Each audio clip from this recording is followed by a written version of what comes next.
Welcome back to the deep dive. So if you are currently navigating the journey of trying to conceive, or, if you've been there, it can feel like you're just permanently trapped Oh, completely. in that exhausting state of high alert. You're pursuing something so life-affirming, but the process itself is just creating this incredible pressure. It's the ultimate cruel paradox, isn't it? And that pressure, that feeling of being perpetually overwhelmed, it isn't just in your head. Right. It has a physical hormonal counterpart. Right. And that counterpart basically dictates whether your body is prioritizing running from danger or building a new life. Which is exactly what we're getting into today. Exactly. Today, we're taking a deep dive into the stress hormone, cortisol, and its absolute power over reproduction. So we pulled together sources that offer a really clear and I think deeply compassionate guide to understanding this whole cortisol connection. Our mission isn't just to list the problems. It's to really unpack how the body perceives danger from the outside world and, maybe most importantly, identify the specific, tangible signals we can use to communicate the opposite message. Safety, stability, nourishment. Exactly. Okay, so to set the stage, let's just establish what cortisol even is. It's released by the adrenal glands whenever your brain perceives danger or, overwhelming pressure. The emergency hormone. It's a lifesaver in an emergency, absolutely. It floods you with energy to react, to run, to survive. But it becomes, really harmful when it's chronically elevated. When it never gets a chance to drop back down to baseline. Right. And here's the key piece of insight from our sources. Your nervous system is ancient. It cannot tell the difference between a real life or death threat like a car suddenly veering toward you. And the modern chronic stressors, like an overflowing email inbox or just constant traffic noise or feeling perpetually rushed. Exactly. To your nervous system, stress is simply a threat to survival. The source doesn't matter. Okay, let's unpack this with some real-world examples.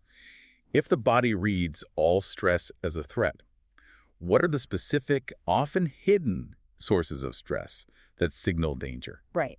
I think you, the listener, probably want to know about the surprising triggers you might be overlooking. And so many of the most insidious triggers aren't the big deadlines, they're sensory inputs.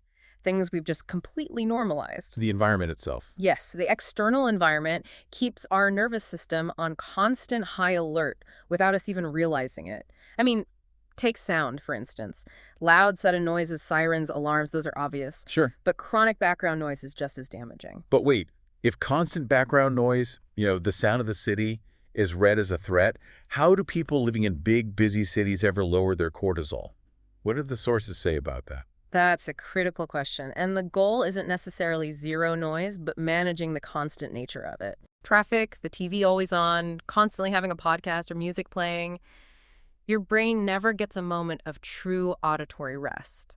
The sources point out that simply building in small moments of genuine quiet can make a huge difference. So even using noise-canceling headphones without music? Yeah. We're just stepping away from the sound. Exactly. It's about predictability and breaks, not necessarily escaping the city altogether. That makes a lot of sense. It's about signaling intentional rest.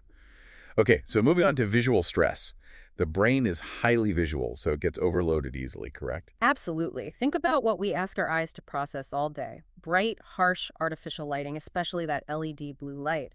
It tells your brain it's high noon, even at 9 p.m. And then add in constant screens, visual clutter, maybe a messy environment. Or even seeing aggressive or upsetting imagery online. Your brain just stays locked in processing mode, and when the brain is constantly overwhelmed by input, it signals that resources are needed for immediate cognitive survival. Not for the deep rest required for reproduction. Exactly. And then you have the environmental factors, the things we expose ourselves to that signal an unsafe habitat. Like what? Well, the body's always scanning for safety. Cortisol rises significantly with poor sleep, irregular schedules, artificial light late at night. Then you add chemical exposures, heavy pollution, strong synthetic fragrances, or common plastics that mess with your endocrine function. The body interprets all of this as environmental instability. And if the habitat feels unstable or chaotic or toxic, the evolutionary instruction is crystal clear. Don't invest resources in making a baby right now. I think we can all relate to that, especially when we feel rushed. Okay, so let's move inside, because for someone trying to conceive, that emotional and mental load is astronomical. Oh, it is. And this internal pressure is often the most persistent cortisol driver. We're talking about the immense pressure to conceive, the fear of time running out, the pain of repeated disappointment. And that internal struggle, right, with perfectionism and just relentless self-criticism. Yes. It's that cycle of trying to relax, which actually generates more stress because you feel like you're failing at relaxing. The sources also noted that even positive stress can be read as a threat. Can you elaborate on that? Yes, that's such a key point. For example, the stress of feeling you must be trying hard. Yep. Doing all the supplements, tracking every single symptom, adhering to every piece of advice perfectly. That constant self-monitoring. That constant self-monitoring and striving for a perfect process keeps the system wired. The body doesn't register this as good motivation. It just registers the sustained high-level effort and pressure, which means sustained high cortisol. And then you layer on the lifestyle stressors that signal scarcity, like skipping meals. That is a massive alarm bell for the nervous system. Skipping meals, especially breakfast or chronic undereating, coupled with overexercising or relying on excess caffeine. Your body just interprets this as famine. 100%. If there isn't enough reliable energy coming in to sustain you, there is zero biological rationale for investing in sustaining a pregnancy. And constant multitasking just confirms to the nervous system that, yeah, a resource shortage is happening. The stress response has to stay on. So, we've identified the triggers. Now for the core mechanism, the hormonal playbook. We need to understand precisely why survival automatically suppresses reproduction. It's all about priorities. It is. When cortisol is high, the conclusion is absolute. We are not safe. Survival comes first. Reproduction gets moved to the non-essential, nice-to-have category. It's a primal, brutal, but ultimately a very logical priority system. So how does this play out in the hormonal cascade for fertility? Let's talk about those acronyms. Okay, so when cortisol is high, it intervenes right at the top of the signaling chain.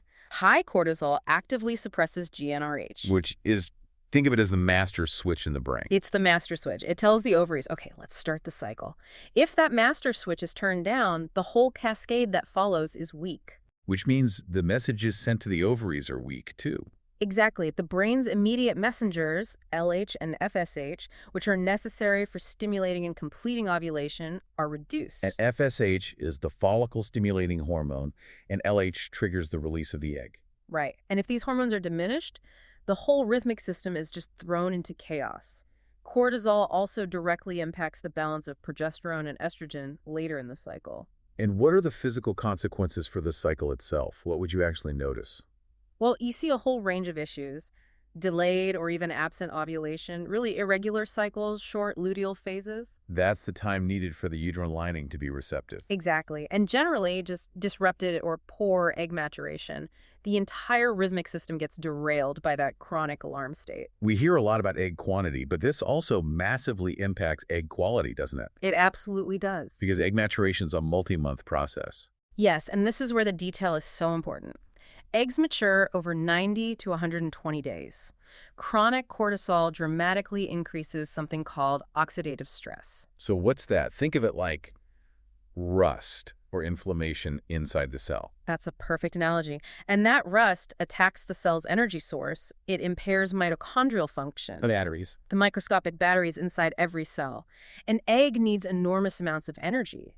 So if the body perceives danger and scarcity over that critical 90-day window, it essentially turns down the quality control in the egg's manufacturing plant. So it's less likely to invest precious resources into producing a high-quality, viable egg when survival is at stake. It makes no sense to. And what's fascinating here and what the sources really emphasize is the compassionate reframing of this. This is not your body failing you. Right. That is the most critical insight. Cortisol impacts that final step too. Implantation. It compromises uterine blood flow, reduces endometrial receptivity. It even throws off the careful immune balance needed for the uterus to accept an embryo. So the body is actually protecting you. It's protecting you and the potential future life from instability, from scarcity, from famine, by intelligently delaying pregnancy. It's an act of evolutionary wisdom, not failure. And understanding that can help shift the entire conversation away from self-blame and toward intentional care. That reframing is so powerful. Okay, so now we pivot from identifying the problem to actionable solutions. And the goal is signaling safety, not just passively trying to relax, which we already know just backfires. Right. The first non-negotiable step is addressing the nervous system directly. Your nervous system thrives on predictability and stillness. That's what calms those ancient threat centers. Routine. The body loves routine, so consistent wake and sleep times are absolutely foundational. But the stillness, that's the hardest part in our perpetually connected world. It is. The sources recommend building in just 5 to 10 minutes daily of true quiet, no input, no phone, no music, no audiobooks, just allowing the brain to be still. The white space. That white space allows the nervous system to finally stop processing and recognize safety. And then we have to leverage the power of the breath. Slow nasal breathing, specifically with an exhale that is longer than the inhale. That's the body's direct, immediate signal to shift out of fight or flight mode. It's the off switch. So that concept of building white space into the day, what does that look like practically? It means consciously avoiding multitasking. If you're washing the dishes, just wash the dishes. Don't listen to a podcast and check your phone at the same time. Just do one thing. Do one thing. And build in small buffers between tasks. If you have a meeting, don't rush immediately to the next one. Take 60 seconds to just breathe and transition. The nervous system interprets constant transition and multitasking as chaos. Okay, let's move to the physical adjustments. Sleep is the ultimate hormonal reset, so that has to be crucial. Absolutely crucial. Cortisol has a specific rhythm. It should spike in the morning to wake you up and then gradually drop to its lowest point at night. Poor sleep keeps that nighttime cortisol elevated. Which is a major stress signal. A huge one. So aim for 7 to 9 hours, keep lights dramatically low after sunset to encourage melatonin, and avoid bright screens for 60 minutes before bed. And what if you're that person who's routinely waking between 2 and 4 a.m., that classic sign of an adrenal dip? That's a sign cortisol is spiking too early, and it's often driven by falling blood sugar. If you wake up, the goal is active calming. Not productivity or worrying. Definitely not. Do the long exhale breathing, or maybe get up for a moment to write down what's on your mind, but then actively try to settle the system back down. Which leads us directly to the other non-negotiable, blood sugar stability. This is the big signal against that famine alarm. It is probably the easiest way to signal abundance and safety. When your blood sugar dips too low, your body reads it as an emergency scarcity signal, the threat of starvation, and immediately spikes cortisol and adrenaline. So to counteract this, eat soon after waking. Eat within 60 minutes of waking. Make sure there's protein and fat at every meal. Absolutely avoid skipping meals. And limit caffeine, especially on an empty stomach, because it just makes blood sugar more volatile. What about that overnight waking? If you do routinely wake up overnight, a small bedtime snack that includes protein and fat can stabilize your glucose and calm that adrenal response, leading to much deeper sleep. And finally, movement. Let's clarify the difference between helpful and harmful exercise in this context. The key word is gentle. Gentle walking, stretching, restorative yoga, light strength training. These are fantastic. They improve circulation and metabolic health without triggering the escape danger stress hormones. But the high-intensity stuff. The sources are really clear. Avoid prolonged high-intensity workouts if your cycles are irregular or your luteal phase is short. Overexercising is read by the body as physical duress, and it raises cortisol unnecessarily. Okay, to wrap up solutions, let's just revisit sensory and emotional safety, the immediate environment. Right. Intentionally designing your environment matters so much. Reduce constant noise. Don't let the TV be background filler. Choose warm, soft lighting over harsh, bright lights, especially at night. Minimize visual clutter. And avoid things like strong synthetic fragrances. Yes, actively avoid them. The body responds subconsciously to those environmental triggers, sensing toxins. On the emotional side, this is undeniably the most challenging part when you're dealing with so much uncertainty. It requires an active decision to choose self-compassion. Limit the fertility, doom scrolling. Reduce high-pressure conversations, particularly ones that involve self-judgment. Find your people. Find your people. Seek supportive communities where you feel genuinely heard. And crucially, allow yourself to acknowledge grief and frustration without judgment, trying to stuff down those hard feelings that actually keeps cortisol high. So compassion, acceptance, and validation. Those are the true cortisol reducers. Now, let's bring all of this knowledge into a really specific context. For those of you who are undergoing medical treatment, specifically IVF, how does chronic elevated cortisol interfere when you're injecting precise hormones that are designed to override the system? This is such a critical point. While medical treatments provide powerful hormonal pushes, IVF still relies heavily on the body's receptive environment. The soil still has to be fertile. Exactly. Elevated cortisol interferes at multiple key stages. Even with stimulation medications, high cortisol impairs follicle maturation, it increases that oxidative stress we talked about, and it reduces egg quality over time. So even the best stimulation drugs can't fully compensate for a body that's been in survival mode for months. Precisely. Remember, the eggs develop over 90+ days, so the internal environment, your chronic stress level, months prior to retrieval, absolutely dictates the quality of the raw material you're working with. Regardless of the medications being used right now. Right. And second, elevated cortisol compromises endometrial receptivity.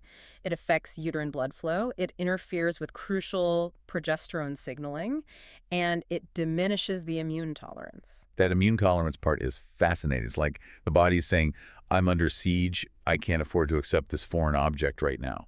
That's exactly what it's saying. The uterine lining needs to feel safe enough to sustain life. So elevated cortisol can reduce implantation rates and increase inflammation across the board.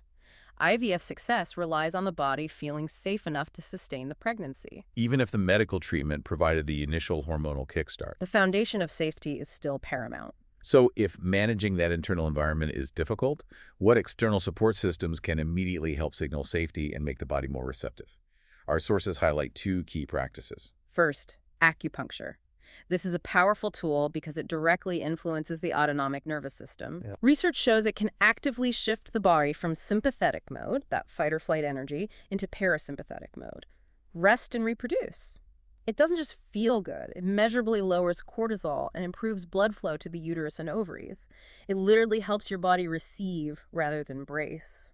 And the second is adopting a lifestyle medicine approach, which views fertility not just as a hormone problem, but as a whole-body health conversation. Right. Lifestyle medicine supports fertility by addressing the core context of stress, reducing chronic inflammation, stabilizing those cortisol rhythms, improving metabolic health through sustained blood sugar stability, and just enhancing overall nervous system resilience. So when that healthy, safe lifestyle context aligns with medical care. The body is much more likely to integrate the treatment and say, yes, now is a good time. So what does this all mean for you? The core message is this. Fertility thrives when the body feels safe, nourished, supported, and unrushed. Lowering cortisol is often about intentionally allowing your body to stop bracing against perceived danger, not about adding more to your to-do list. Not working harder at relaxation. Exactly. So here's your final provocative thought to take with you. Your body isn't broken. It may simply be waiting to feel safe. The powerful distinction we dove into today is that true change isn't about relaxing harder or forcing yourself into deep meditation. It's about the active, intentional removal of signals that communicate danger and the strategic, consistent increase of signals like stable blood sugar and quiet moments that communicate safety, nourishment, and support. This is knowledge you can immediately apply to every aspect of your daily context, starting right now by choosing safety over stress.